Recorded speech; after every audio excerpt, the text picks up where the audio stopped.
Good evening, students. We'll begin with our today's lecture. So we were studying about chapter number 3 in your history. That was the effects of the British rule in India. I'll just quickly share the PowerPoint presentation with you guys. Before that, I'll just let you know which part of your textbook are we first studying. Okay, so that's your chapter number 3. This is the part which we are going to study now. Okay, it's about the consequences of the new revenue system which had been introduced in India. ठीक है, so I have made a flow chart so that it's easier for you people to memorize this whole paragraph. ये पूरे paragraph को कैसे याद करना है, इसके लिए there is a proper flow chart which has been made. I'll explain you the answer along with that flow chart. So if you want, you can just take a screenshot of that slide, and while you are studying this answer, it is easier for you guys to remember them. Okay, so I'll begin with it.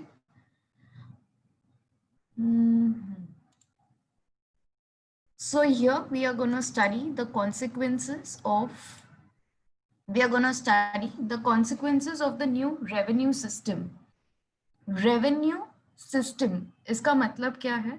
When we talk about this term revenue, that means we are talking about taxes which are collected from the farmer. ठीक है, तो farmer पूरा साल खेती बाड़ी का काम करता है और साल के एंड में खेती बाड़ी करके जो उसके पास फूड ग्रेन्स होते हैं, वो फूड ग्रेन्स को बेच के उसको जो भी प्रॉफिट मिलता है उसमें से वो टैक्स पे करता है ब्रिटिशर्स को. I hope you guys have understood till here. So when we talk about a farmer during the times of Britishers, तो फार्मर्स को अपने प्रॉफिट में से थोड़ा सा हिस्सा या मे बी आधा हिस्सा अपने प्रॉफिट का टैक्सेस के फॉर्म में पे करना पड़ता था ब्रिटिशर्स को. यही टैक्सेस को रेवेन्यूज भी बोला जाता है. So the taxes which are collected from the farmers, they are called as revenues. Okay, so farmer को टैक्सेस पे करने हैं ब्रिटिशर्स को, लेकिन टैक्स पे करने के लिए तो पैसे चाहिए, टैक्स पे करने के लिए तो प्रॉफिट्स चाहिए. व्हाट इफ फार्मर के पास उस साल कुछ प्रॉफिट्स नहीं हुए हैं तो? What if the farmer has not earned any profits in one whole year? हो सकता है बारिश बहुत जोर से गिरी, या मे बी बारिश गिरी ही नहीं, या ऐसा भी हो सकता है कि अचानक से अर्थक्वेक आया तो उसकी पूरी जमीन फट जाती है. So then such farmers are not able to cultivate their lands. तो ऐसे farmers जो है वो अपनी जमीन पे वो खेती बाड़ी का काम नहीं कर पाए, इसीलिए साल के एंड में ना ही उनके पास फूड ग्रेन्स है, and neither do these farmers they have any profits with them. इनके पास ना ही कुछ भी पैसा है कि वो ये टैक्सेस ब्रिटिशर्स को दे पाए. अगर फार्मर्स ने ब्रिटिशर्स को ये टैक्स पे नहीं किए तो ब्रिटिशर्स वो फार्मर की जमीन को हड़प कर लेंगे और फार्मर को जेल में डाल देंगे. तो अभी फार्मर टैक्स पे करने के लिए क्या करेगा? What will the farmer do in order to pay the taxes to the Britishers? Farmer के पास ये टैक्स पे करने के अभी सिर्फ दो तरीके हैं. So the farmer has two ways to pay these taxes to the Britishers. First, he has to sell away all his crops at a very minimum price. उसको अपने सारे क्रॉप्स को बहुत कम दाम पे बेचने पड़ेंगे मार्केट में. इतने कम प्राइसेस पे वो अपने क्रॉप्स को बेचेगा कि फिर हम देखते हैं कि ये क्रॉप्स वो बेचता है या तो किसी मर्चेंट्स को, या तो फिर किसी ब्रोकर को, या तो किसी मर्चेंट्स मतलब ट्रेडर्स को जो मार्केट में जाके वापस ये क्रॉप्स को बेचेंगे, या तो फार्मर और मर्चेंट के बीच में आने वाला जो ब्रोकर होता है उसको ये क्रॉप्स बेचे जाएंगे. So in order to pay the taxes to the Britishers, what option does the farmer have first? उसके पास जितने भी क्रॉप्स है उसको एकदम कम दाम पे वो बेच दे, या तो मर्चेंट्स को या तो ब्रोकर्स को. If he sells away his crops at such a less price, if he is selling away his crops at such minimum rates to the merchants and the brokers, that means the farmer earns no profits. इसका मतलब ये है कि farmers का कोई मुनाफा नहीं हुआ है और farmers के पास बहुत कम पैसे हैं ये टैक्स पे करने को. टैक्स पे करने के लिए कुछ पैसे तो उसके हाथ में आ जाएंगे, लेकिन इतने पैसे काफी नहीं है उसके टैक्सेस को पे करने के लिए। तो दूसरा ऑप्शन अभी फार्मर्स के पास क्या बचता है? So there is a very good answer which has been given by one of the students, and her name is Emberlyn D'Souza from JB Nagar. So she has given an answer that what will the farmer do? The second option which the farmer has to pay the taxes is he will borrow loans. Okay, so you are perfectly right. Farmer के पास दूसरा तरीका जो tax पे करने का है, it's to take loans. उधारी लेगा, और उधारी ये लोन्स किससे लेगा? वो ये लोन्स लेगा या तो फिर जमींदार से या तो किसी मनी लेंडर से, लेकिन वो जमींदार या मनी लेंडर उसको फ्री में तो लोन्स नहीं देंगे, तो फार्मर को अपनी जमीन गिरवी रखनी पड़ेगी वो जमींदार के पास। Okay, so the farmer has to mortgage his land to those zamindars and money lenders from whom he is taking the loans. तो अभी टैक्स पे करने के लिए फार्मर्स लोन्स लेंगे। ये लोन वो किन से लेते हैं? या तो जमींदार से या तो मनी लेंडर्स से। जब भी इन जमींदारों से और मनी लेंडर्स से पैसे लिए जाते हैं, लोन्स लिए जाते हैं, तो फिर क्या होता है?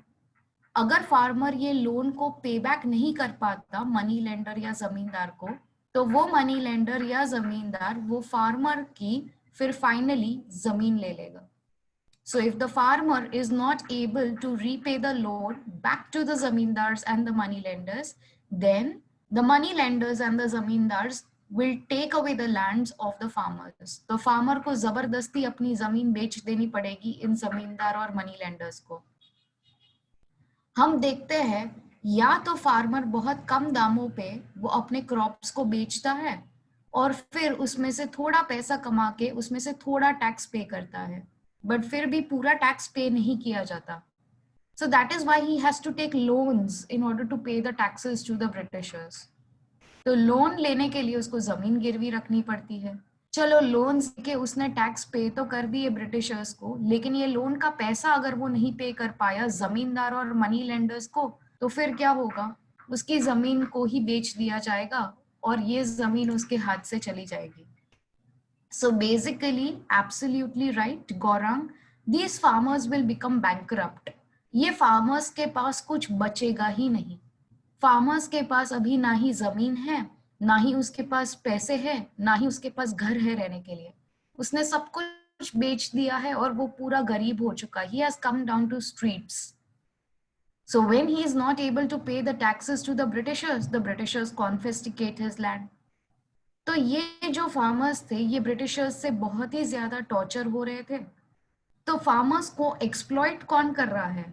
It is either the money lenders and the zamindars, either the merchants and the brokers, और it's either the Britishers. Farmer चारों बाजू से घेरा हुआ है कि इसको कोई ना कोई आके इसका फायदा उठाएगा, and ultimately this farmer is gonna become a beggar, he is gonna become bankrupt. I hope you guys have understood this part. In case if you have any queries, then just let me know. Okay, so this is wherein we have studied about the consequences of the new land revenue system. ठीक है, consequence का मतलब है result. और किस चीज का result? तो ब्रिटिश सरकार ने जो नया जमीन के ऊपर टैक्स कलेक्ट करने का जो सिस्टम चालू किया था, उसके कॉन्सिक्वेंसेस, उसके रिजल्ट्स फार्मर्स पे क्या थे, उसको हमने अभी जस्ट समझा। Fine.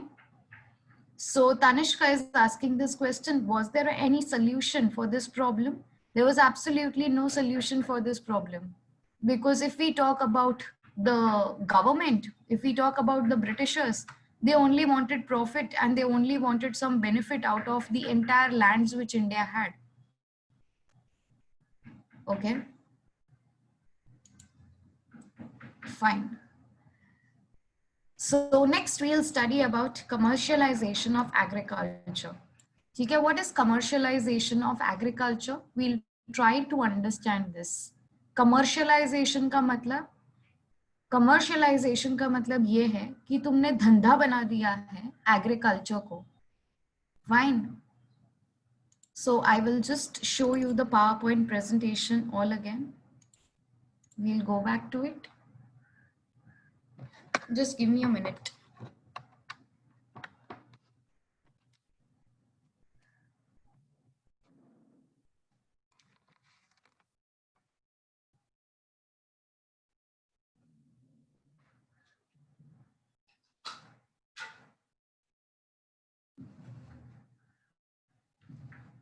So talking about commercialization of agriculture, here we are talking about agriculture being turned into business.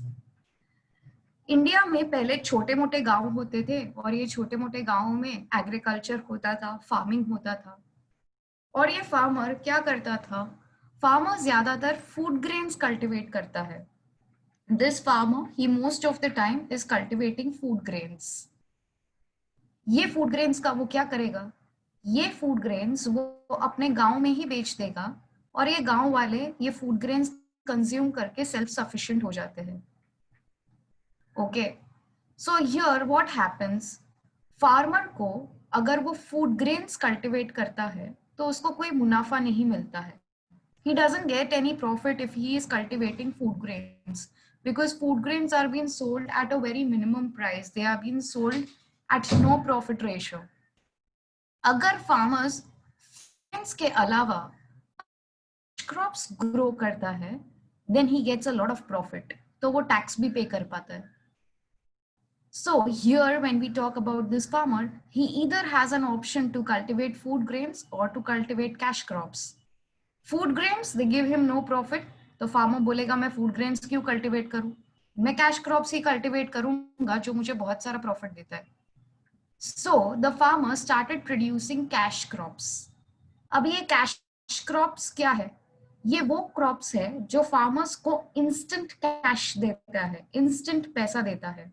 Farmers जैसे ही ये क्रॉप्स को बेचेंगे ब्रिटिशर्स को, तो ब्रिटिशर्स उनको बहुत सारे पैसे देते हैं जिससे वो ब्रिटिशर्स का टैक्स चुका सकता है। तो ये क्रॉप्स कौन से थे? It was either coffee, this is the coffee plant which you can see here on the screen. So ये कैश क्रॉप्स कौन से थे? It was coffee, it was tea, ये टी प्लांट है। Next yet another crop which he could grow was indigo. ये वो plant है जो ब्लू कलर देता है, जो कपड़ों को डाई करने में यूज होता है। Then the farmers could cultivate tobacco, तंबाकू, and at the end he could also cultivate cotton. So farmers ने क्या करना शुरू किया?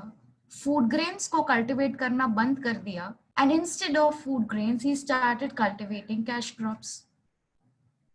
So this process wherein we see that more of stress is given to the cultivation of cash crops instead of food grains is called as commercialization of agriculture. अभी farmers लोगों की भूख मिटाने के लिए वो खेती बाड़ी नहीं करता, लेकिन अपनी जेब भरने के लिए और ब्रिटिशर्स को टैक्स पे करने के लिए खेती बाड़ी करता है। So this entire process wherein the farmer has stopped cultivating the food grains and he has started cultivating cash crops is called as commercialization of agriculture. तुमने एग्रीकल्चर को एक धंधा बना दिया है। तो फिर I hope you guys have understood this. What is commercialization of agriculture? तुम coffee, T, tobacco, Indigo, cotton ये सब तुम खा नहीं सकते हो। Here we see that India, hereafter, India में जितने भी farmers थे, okay, ये लोगों ने क्या किया? धीरे धीरे करके food grains grow करना कम कर दिया। The farmers they stopped cultivating food grains और सारे इंडिया के farmers अभी cash crops grow किए जा रहे हैं। All the farmers in India, they are either cultivating coffee, they are cultivating tea, they are cultivating tobacco, they are cultivating cotton. तो India में food grains किधर से आएंगे? अगर इंडिया में फूड ग्रेन्स ग्रो हो ही नहीं रहे हैं तो इंडिया के लोग खाएंगे क्या? Because of this we see that during the times of Britishers के जमाने में हम देखते हैं कि बहुत बड़े बड़े फमाइन्स आते हैं, इंडिया में भूखमरा आ जाता है। Since there are no food grains available in the market, people had nothing to eat, and because people had nothing to eat, India it suffered 12 major famines. Okay, here you can see some of the pictures wherein people were dying, लोग मर रहे हैं India में, almost 90 lakh Indians, they lost their lives in this famines. उनके पास खाने के लिए कुछ नहीं था, तो लोग ऐसे ही मर गए थे. So here you can see few of the pictures wherein there were 12 major famines which India had faced in those days. I'll just show you the textbook, it's over here. Okay. So from 1860 till 1900, India had faced great famine because the British rulers did not take much efforts to overcome it. लोग भूख के मारे मर रहे हैं, लेकिन Britishers ने फिर भी कुछ नहीं किया हम इंडियंस के लिए. वो लोगों को मरने दे रहे थे, लोगों की लाशें जमीन पे ऐसे ही पड़ी रहती थी, and for many days there was nobody to pick them up. So India में ब्रिटिशर्स ने कुछ भी नहीं किया. उन्होंने जो भी किया था वो अपने फायदे के लिए किया था, not for us Indians. Okay, in a similar way we see कि ब्रिटिशर्स ने लोगों तक पानी पहुंचे इसके लिए वाटर सप्लाई सिस्टम को भी ठीक नहीं किया था. Fine. So we'll go ahead with the next part of your chapter, and that is development of transport and communication. We'll study this part now. Okay? So now talking about Britishers. See, we should be very thankful to Britishers for one thing. Britishers को हमें thank you कहना चाहिए एक चीज के लिए, and that is when we talk about transport and communication. India में अगर टेक्नोलॉजी कोई लेकर आता है, then it is all thankfulness to Britishers. India में टेक्नोलॉजी लाने वाले ब्रिटिशर्स ही थे, लेकिन वो जो टेक्नोलॉजी इंडिया में लेकर आए वो उनके फायदे के लिए था, अपने फायदे के लिए नहीं था. So talking about Britishers again, what did they get to India? They got a proper transportation system to India, and plus they also brought a good communication system to India. Transportation अच्छा कैसे हुआ? How did transportation get better? Then Britishers, they started building railway lines in India. Britishers ने अपना सबसे पहला railway line शुरू किया India में from Mumbai to Thane. So in fact we should be thankful to the Britishers that we got railways.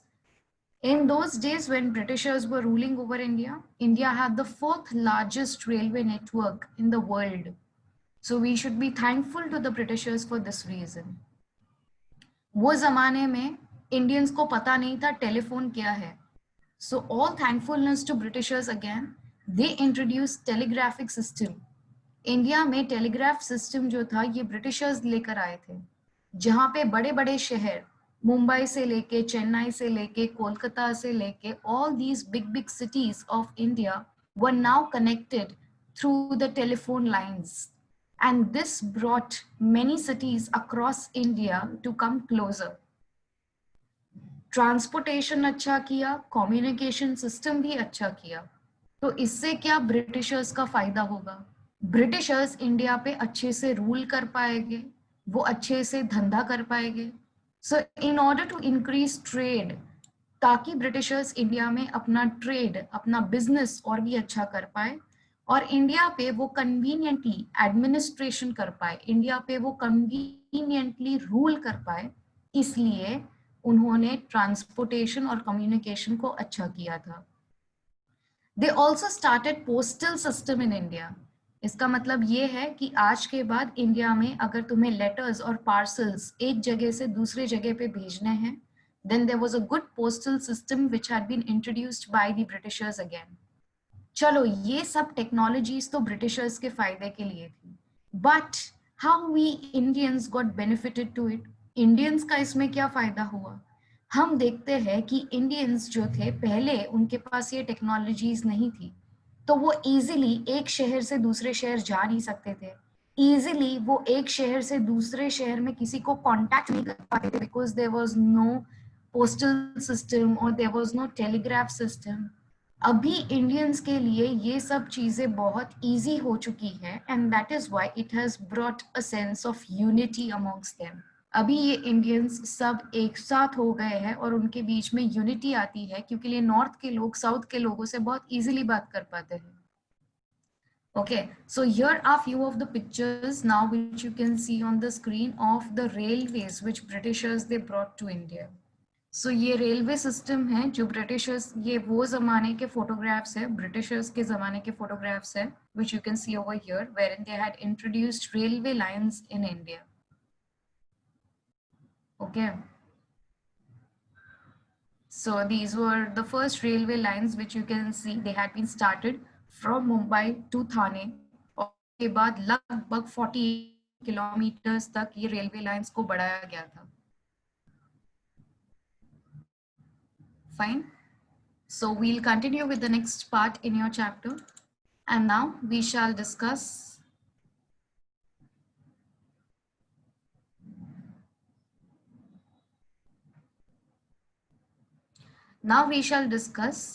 the decline of the traditional industries. India में बात करें तो उतनी बड़ी बड़ी इंडस्ट्रीज और फैक्ट्रीज नहीं थी. इंडिया के पास छोटे मोटे बिजनेस हाउसेस थे, छोटी मोटी इंडस्ट्रीज और फैक्ट्रीज थी जहां पे बहुत सारे लोग काम करते थे और हाथों से कपड़ा बनाते थे. अभी ब्रिटिशर्स जो थे उनके देश में बड़ी बड़ी फैक्ट्रीज थी, बड़ी बड़ी इंडस्ट्रीज थी. सो वहां से मशीनों में कपड़ा बन के इंडिया तक पहुंचता था. So Britishers, they used to sell their machine-made goods in India, whereas we Indians still had small little cottage industries. Britishers जो कपड़ा इंडिया में लाते थे वो बहुत ही सस्ता था और इंडिया में जो कपड़ा बनता था ब्रिटिशर्स के मुकाबले वो बहुत ही ज्यादा महंगा था. So what happened over here? जो इंडियंस थे वो क्या करते थे, वो सस्ते कपड़े को बाय करते हैं. ब्रिटिशर्स ने जो कपड़ा मैन्युफैक्चर किया है, जो इंपोर्टेड गुड्स है, हम लोग वो बाय कर रहे हैं और इंडिया की मार्केट में इंडिया के ही गुड्स को हम बाय नहीं कर रहे हैं. So that is why we see that there were many traditional industries. India में छोटी छोटी इंडस्ट्रीज बंद होने लगी क्योंकि उनको कोई प्रॉफिट्स ही नहीं मिलते थे. ब्रिटिशर्स जब भी अपना कपड़ा बेचने के लिए इंडिया में लेकर आते थे तो उसके ऊपर कोई टैक्स ही नहीं लगाया जाता था. लेकिन इंडियंस जब भी अपनी कॉटेज इंडस्ट्रीज से अपना कपड़ा बेचने जाते थे ब्रिटेन में तो उस पर इतना टैक्स लगाया जाता था कि वो कपड़ा वापस इंडिया में आ जाता था. Because of this many traditional industries, India की छोटी छोटी इंडस्ट्रीज बंद होने लगी. And because of that reason many artisans and craftsmen working in those small cottage industries in India, they became unemployed. वो jobless हो जाते हैं. अगर इंडिया में किसी को एक बड़ा बिजनेस शुरू भी करना था, if Indians wanted to start with huge big factories in India, तो हमारे बिजनेसमैन के पास कोई कैपिटल नहीं था, कोई पैसा नहीं था टू स्टार्ट अ बिजनेस. ना ही उसके पास कोई एक्सपीरियंस था. उसने कभी पहले इतना बड़ा बिजनेस किया नहीं है, तो ना ही उसके पास कोई एक्सपीरियंस है ऐसे बिजनेस को चलाने का. And on top of that the Britishers are not even supporting us Indians. Britishers हम इंडियंस को सपोर्ट भी नहीं कर रहे हैं इतने बड़े बिजनेसेस इंडिया में लेकर आने के लिए. लेकिन फिर भी कुछ ऐसे इंडियंस थे जिन्होंने बड़ी बड़ी फैक्ट्रीज इंडिया में शुरू की. Here you can see the picture of this man. His name is Jamshedji Tata. So Jamshedji Tata, in the year 1907, he started Tata Iron and Steel Industry in Jamshedpur. एक और इंसान नाम था, his name is Khwasji Nanaboy Dwar. He started textile mill in Mumbai. And more than that, 1855 में पहली बार हम देखते हैं कि रिशार डिस्ट्रिक्ट जो बंगाल में आता है वहां पे पहला इंडिया का जूट मिल, जूट फैक्ट्री को शुरू किया गया था. धीरे धीरे इंडिया में बहुत सारी फैक्ट्रीज आती है, इंडस्ट्रीज आती है of coal, metal, sugar, cement and chemical industries.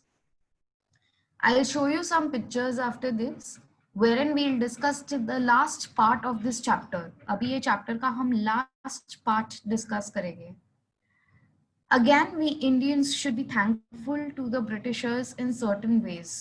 When we talk about the 19th century, जब भी हम इंडिया के 19th century की बात करें, we Indians were filled with that, social scum of social scum, social evils in India.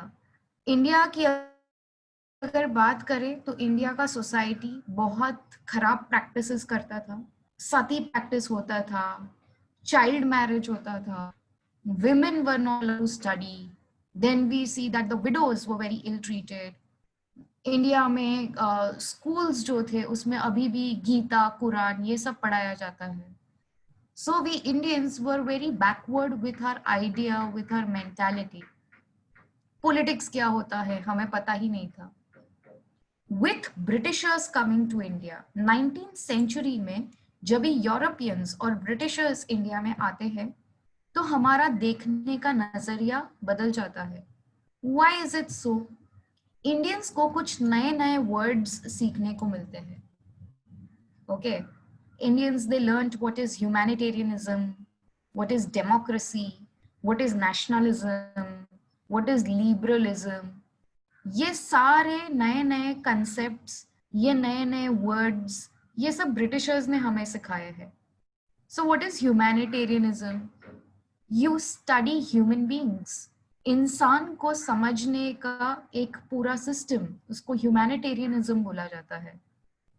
Democracy, democracy क्या है ये तो इंडियंस ने पहली बार सुना है. So democracy was nothing else but how do you run your country with the government which is elected by the people. Nationalism क्या होता है इंडियंस को पता नहीं था. 500 से ज्यादा राजा इंडिया पे रूल करते हैं. देशभक्ति क्या है, what is country, what is patriotism, people they didn't know. Next, people they understood what is liberalism. आजादी क्या होती है, लिबर्टी क्या होती है, खुद के थॉट्स क्या होते हैं, फ्रीडम क्या होता है. ये इंडियंस को ब्रिटिशर्स के वजह से पता चलता है. ये सारे रेपरकशंस थे, ये सारे रिजल्ट्स थे, ये सारे आउटकम थे. ब्रिटिशर्स जब भी इंडिया में आते हैं तो इंडियंस की सोच बदलती है, इंडियंस का सोसाइटी पे देखने का नजरिया बदलता है. In fact when we talk about Britishers, they were very interested in knowing the Indian history. Britishers को इंडियन हिस्ट्री में बहुत ही ज्यादा इंटरेस्ट था. Now why is it so? We will just quickly have a look at this picture. Okay, so his name is Max Muller. ये इंसान का नाम जो है मैक्स म्यूलर है. He is a German scholar. He is a German thinker. ये Germany से आया हुआ है. He had a keen interest in knowing about the history, the language, and the religion of India. In fact, वो India में आता है. इसको तो जर्मन भाषा ही समझ में आती थी, उसको संस्कृत समझ में नहीं आता था. So this person, Max Muller, he spends 30 years of his life in order to understand Sanskrit. वो संस्कृत को समझता है, उसको पढ़ता लिखता है, और फिर इंडिया में जो पुराने ग्रंथ थे, इंडिया में जो पुराने बुक्स थे, हमारे पुराण, हमारे जो शास्त्र, इन सबको वो समझते, उन सबको वो ट्राई करता है जर्मन लैंग्वेज में, इंग्लिश लैंग्वेज में. And then he realizes, okay, fine, how rich history India had. Okay. इसके बाद हम इंडियंस को पता चला कि हमारा पास्ट, हमारा हिस्ट्री, हमारा ट्रेडिशन, हमारा रिलीजन कितना रिच है पूरे वर्ल्ड में. ये एक्चुअली ब्रिटिशर्स और ऐसे हिस्टोरियंस के वजह से पता चला, when they studied our history in details. इसके पहले इंडियंस को पता नहीं था कि उनका हिस्ट्री क्या है. So this is yet another officer. He's yet another British. His name is Sir William Jones. ये सर विलियम जोन्स को वापस इंडिया के सारे शास्त्र बहुत अच्छे लगते थे. He used to love studying about Ashoka, about Chandragupta Maurya, about the Mauryan dynasty, Pallava dynasty. India की ये सारी पास्ट हिस्ट्री को समझना और क्या इनका रिच कल्चर था, ये इसको जानने की बहुत इच्छा थी. सो सर विलियम जोन्स ने वो जमाने में कोलकाता में एक एशियाटिक सोसाइटी ऑफ बंगाल नाम का एक ऑफिस एस्टैब्लिश किया, जहां पे इंडिया के ये सारे संस्कृत में लिखे हुए जो स्टोरीज, एपिक्स, ड्रामा, सब कुछ जो था वो उसने ट्रांसलेट करवाया इंग्लिश लैंग्वेज में, and then it was given to the whole world. Next here, whom you can see on the screen, his name is Sir William Bentinck, Lord William Bentinck. So Lord William Bentinck, he was such a person who came to India. He was the Governor General of India in those days. ये राजा राम मोहन रॉय के contact में आता है, और जब भी वो India में आता है, जब भी ब्रिटिशर्स इंडिया में आते हैं, तो वो हम इंडियंस को देख के पागल हो जाते हैं। जब भी वो इंडिया के गांव में गए तो वहां पे सती प्रैक्टिस किया जाता था। The picture which you can C on the screen right now. So there is a young woman whom you can C on the screen. उसका हस्बैंड मर चुका है, और क्योंकि उसका हस्बैंड मर चुका है तो वो लड़की को जबरदस्ती बोला जा रहा है कि वो अपने हस्बैंड के साथ मर जाए। So when the husband is been put to fire, जब भी वो हस्बैंड की डेड बॉडी को जलाया जा रहा है, तो वो विधवा जो उसकी पत्नी है उसको भी बोला जा रहा है जबरदस्ती कि उसको भी मरना पड़ेगा। She has to go to the heavens with her husband. और इस चीज की खुशी मना रहा है पूरा गांव, जिसको तुम देख रहे हो यहाँ पे। Okay, they are blowing trumpets, they are beating drums, and this is how the funeral is been celebrated. तो लॉर्ड विलियम बेंटिक और जब भी इंडिया के दूसरे जो ब्रिटिश ऑफिसर्स थे, जब भी इंडिया के गांव में जाते थे, तो ऐसा इनह्यूमन प्रैक्टिस देख के वो डर चुके थे। एंड मोर देन दैट, अगर सती प्रैक्टिस नहीं होता था, अगर लड़की को जलाया नहीं जाता था, तो वो लड़की एक बन के रह जाती थी, बन के रह जाती थी for the rest of her life, and she was not allowed to get married again. तो ब्रिटिशर्स ने, स्पेशली लॉर्ड विलियम बेंटिक ने, फिर हम देखते हैं कि दो कानून इंडिया में इंट्रोड्यूस किए। He passed one such law in India which came to be known as the Sati Prohibition Act. मतलब इंडिया में सती प्रैक्टिस करना was a crime। तुम किसी इंसान को ऐसे ही, इनोसेंट इंसान को, इनोसेंट लेडी को तुम ऐसे ही मार नहीं सकते हो। It's a murder. So that is why Lord William Bentinck, this British officer, introduced Sati Act कि आज के बाद इंडिया में सती को प्रोहिबिट किया जाता है, उसको बंद किया जाता है। And more than also passed a law for the widow remarriage act। जो विधवा होती है उसको वापस शादी करना अलाउड है। इस चीज के लिए लॉर्ड डलहौजी ने एक कानून को पास किया फिर। Okay, so now we'll see the next picture on the screen. Okay, this person's name is Lord Macaulay। Lord Macaulay जो थे, ये इंडिया में जो एजुकेशन सिस्टम था उसको और भी अच्छा करना चाहते हैं। Why? When we talk about our Indian traditional schools, अगर हम इंडिया के ट्रेडिशनल स्कूल्स के बारे में बात करें, तो वहाँ पे भगवत गीता पढ़ाते थे, पुराण पढ़ाते थे, कुरान पढ़ाते थे। So there were no practical subjects being taught to the Indians.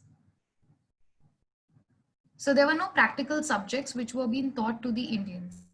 Indians को ट्रेडिशनल नॉलेज दिया जाता है। All thankfulness to Lord Macaulay, he started, British schools in India, wherein there were modern thoughts which were being imparted on the Indians. There were modern reforms which were being brought about. Science सिखाया जाता था, technology सिखाया जाता था। कोलकाता, मुंबई, मद्रास, ये सारी जगहों पे फिर यूनिवर्सिटीज खोले गए। And this is how Indians could go there and they could impart Western education.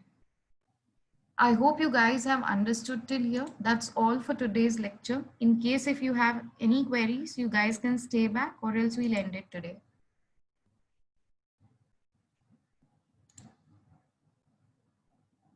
Okay.